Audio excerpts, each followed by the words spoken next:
Hey guys, so a couple of weeks ago, I was in Hawaii for my brother's wedding. So while we were there, the whole family fell in love with these Greek yogurt breakfast panna cottas. They were so delicious. And so I vowed when I got home, I was gonna do some experimentation so that I could share this recipe with all of you.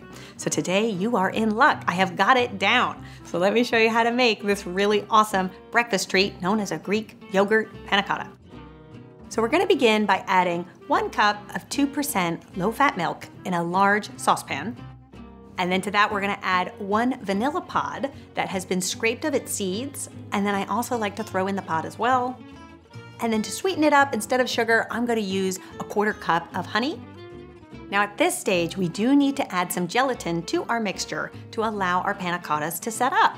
And you've got 2 choices when it comes to gelatin. So you can either use the traditional unflavored gelatin that you can find in most supermarkets, or if you're looking for something that doesn't have animal products in it and you want a plant-based solution, you can use Agar Agar. I know it's this funny product with a funny name, but what it is it's a flake that is coming from seaweed, and it creates a similar gelatin-like consistency when boiled and added to liquid. It's very soft, it's flaky, there is no taste or no scent, so don't be alarmed that you think your panna cottas are gonna taste like seaweed.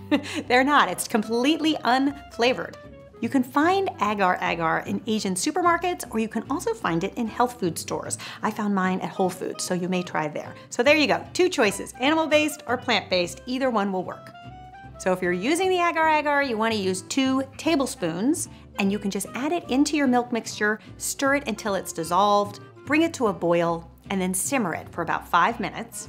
If you're using traditional gelatin, you're gonna take 1 full envelope, add it to your mixture, stir it, and basically do the same thing. Then we're gonna remove the vanilla pod. And then in a large bowl, we're gonna add 2 cups of non-fat Greek yogurt. And then we are going to strain our milk mixture over the bowl, catching any pieces of vanilla that didn't incorporate. And then we're just gonna mix that up and combine it with the yogurt. And then you'll see we'll have this beautiful mixture on our hands.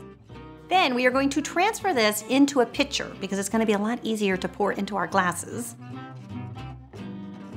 And then you only wanna go about 2/3 of the way full because we are gonna top this with some fruit and nuts and coconut once it's all set up. So you don't wanna go too full. And then at this stage, you don't wanna actually cover your cups with any foil or plastic wrap. This is one of the things that I learned when experimenting with this recipe. I covered them the first time, and then it ended up having all of this condensation, and then when I removed the cover, there were little droplets of water on top of the panna cotta. It's not a good look. So when you're doing this, just don't even cover it, pop it right in the fridge. Now, if you're making this with the Agar Agar, this will really set up in about an hour. If you're making it with the gelatin, I think 4 to 6 hours or even overnight is best.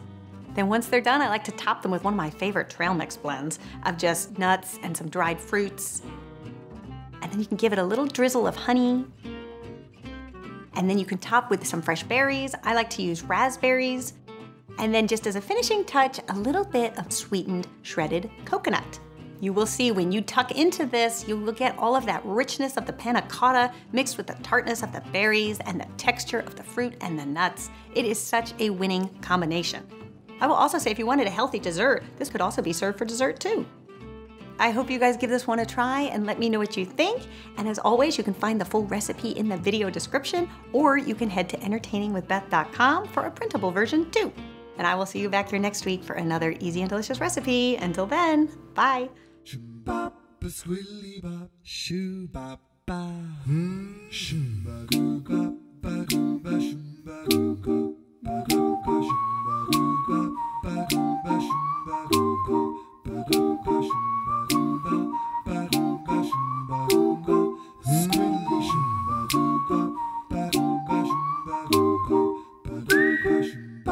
Squilly bop, shoo ba doo da. Yeah.